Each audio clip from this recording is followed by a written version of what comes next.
Bonjour à tous. Eh bien, nous pouvons prendre encore un court instant ce matin pour lire et méditer un troisième passage du livre du ciel de Luisa Picaretta. Je vous conseille vraiment de tout mon cœur de vous procurer les 36 volumes repris en 12 tomes. Ça paraît énorme comme ça, 36 volumes, mais c'est 12 livres, quoi. C'est vraiment 12 tomes comme ceci.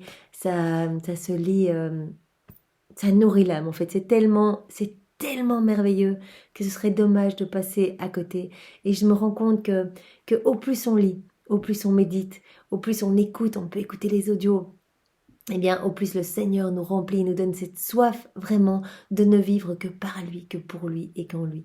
Et vraiment, notre cœur va de plus en plus brûler de ce désir de nous offrir au Seigneur et vraiment d'être complètement eh bien, libérés des choses du monde. Et vraiment, les choses du monde vont perdre petit à petit en importance et le Seigneur va prendre toute la place dans nos cœurs.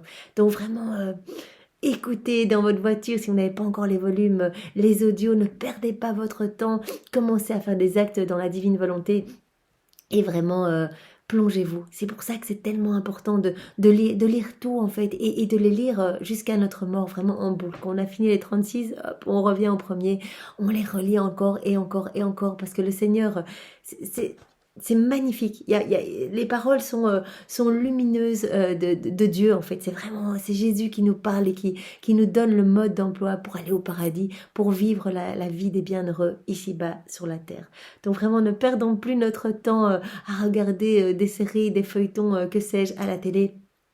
Écoutons les audios du livre du ciel, lisons, plongeons-nous, demandons cette grâce et le Seigneur va vraiment nous remplir jour après jour de plus en plus de son amour et vraiment il ne sera plus envisageable de passer une journée sans Jésus, sans y penser tout le temps, tout le temps, tout le temps et sans l'appeler à chaque instant. Et il fera de vous, il fera de chacun de nous, eh bien les apôtres des derniers temps, les saints des saints, vraiment les saints avec une sainteté divine.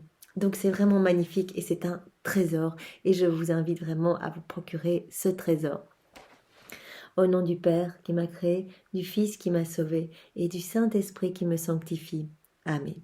Alors le passage que nous allons méditer maintenant est celui du 12 décembre, 1917.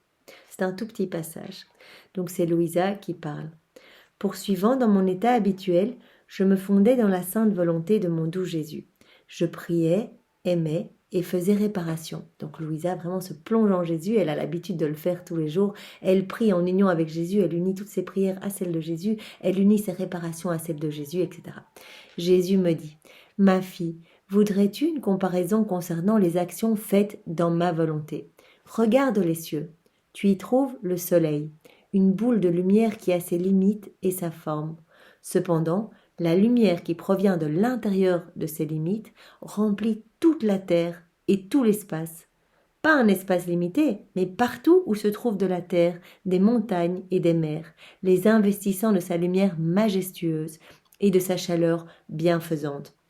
Il est le roi des planètes, il a la suprématie sur toutes les choses créées. » Donc c'est vraiment le Seigneur va donner à Louisa une comparaison des actions faites dans sa divine volonté. Chaque acte fait en union avec Jésus crée ce soleil majestueux qui amène des rayons et de la lumière sur toute la terre, dans le ciel, sur la terre, partout pour les âmes du purgatoire. Ça en convertit certains, ça en sauve d'autres, ça en sanctifie d'autres encore. Donc c'est vraiment magnifique. Telles sont les actions faites dans ma volonté, et même plus encore. En faisant ces actions par sa propre volonté, la créature agit de façon pauvre et limitée.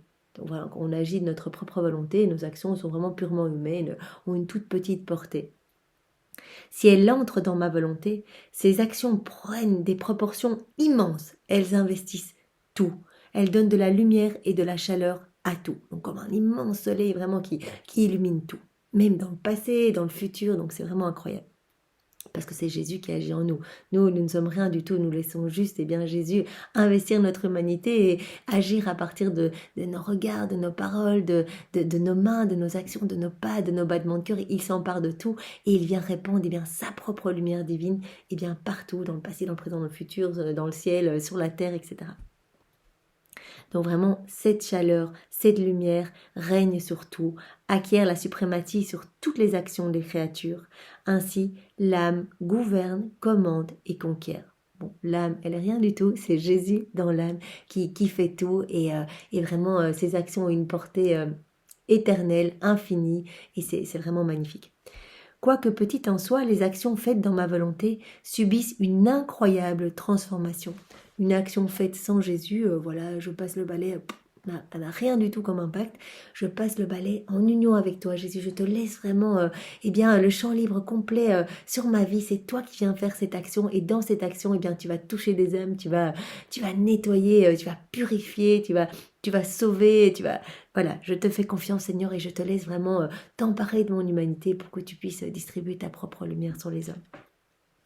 Chose qui n'est pas même donnée aux anges de comprendre. Donc même les anges, eh bien, s'émerveillent devant la beauté des actes faits dans la divine volonté. Ils ne comprennent pas toute cette lumière qui rejaillit. Et voilà, c'est tellement énorme et c'est tellement magnifique que même les anges n'arrivent pas à comprendre eh bien, toute la beauté des actions faites en union avec Jésus. En fait, quand on laisse Jésus agir en nous. Il n'y a que moi qui puisse mesurer la juste valeur des actions faites dans ma volonté. Même nous n'en avons pas idée. On pourrait dire, voilà, Jésus, viens faire toute cette journée en moi, etc. On te donne le champ libre, on t'aime, on veut vraiment te glorifier à travers toute notre vie, mais on ne mesure pas la portée de tout ce qui se passe au niveau spirituel. C'est vraiment incroyable. Elles sont le triomphe, donc ces âmes qui s'abandonnent à moi sont le triomphe de ma gloire, le déversement de mon amour, le parachèvement de la création. Vous imaginez le parachèvement de la création. Donc vraiment, il y a l'accomplissement total du fiat de la création et du fiat de la rédemption. Donc c'est vraiment ce pourquoi nous avions été créés, destinés, donc rester dans cette réciprocité d'amour, nous remplir de la divine science, la divine connaissance, la divine volonté, nous remplir de divin et être dans cette action de louange, de grâce, de reconnaissance, être vraiment dans ce flux et reflux divin, dans cette douce harmonie entre le ciel et la terre. Et bien vraiment, nous permettons à Jésus, eh bien de venir faire tout cela en nous et il y a vraiment cet aboutissement de ce pourquoi nous avons été créés, donc vraiment le parachèvement du fiat de la création et de la rédemption. Ces âmes me récompensent pour la création elle-même. Donc vraiment qu'on agit dans la divine volonté, en plus on apporte toute la gloire, les honneurs, l'amour au nom de tous et on récompense Jésus eh bien, pour toute la beauté et la splendeur de la création. Par conséquent, ma fille, avance toujours plus avant dans ma volonté. Donc le Seigneur nous demande de ne pas nous décourager et de rester eh bien, persévérant et constant dans la prière, dans l'union avec lui, de lui demander à chaque instant. Eh bien, il est tout à fait possible que nous ne sachions pas très bien comment nous y prendre et vraiment ces 36 tomes peuvent faire peur de prime abord. Mais le Seigneur nous dit, eh bien, demandez-moi. Voilà, quand vous commencez à lire, si vous ne comprenez pas tout, demandez-moi de venir moi-même lire et comprendre en vous. Demandez-moi de venir prononcer mon ephata sur votre cœur, de venir disposer eh bien, votre âme pour que tous ces mots eh bien, puissent vous illuminer, vous donner cette soif de recevoir eh bien, ce prodige des prodiges, ce cadeau de la vie dans ma divine volonté. Faites-moi confiance et vraiment la seule chose à faire, c'est de vous abandonner entre mes mains.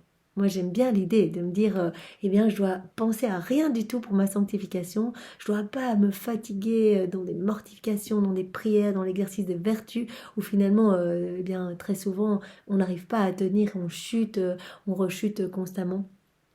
Au contraire, il suffit juste de s'abandonner, de demander eh bien, cette grâce à Jésus, de lui faire confiance. Et lui-même va venir eh bien, non seulement nous dépouiller des mauvaises choses, purifier notre âme, l'embellir, l'ennoblir, venir s'installer lui-même, nous donner toutes ses vertus. Donc vraiment, c'est incroyable parce qu'on va finalement faire des choses eh bien, à la manière de Jésus. On ne va plus se reconnaître. Finalement, on va complètement se dépouiller des choses du monde. On va recevoir la paix de Jésus, son pardon, son humilité, sa lumière. Vraiment, on va petit à petit eh bien, regagner cette ressemblance que nous avons perdue en nous remplissant eh bien, de tout ce qu'est Jésus, en nous unissant à lui dans la divine volonté.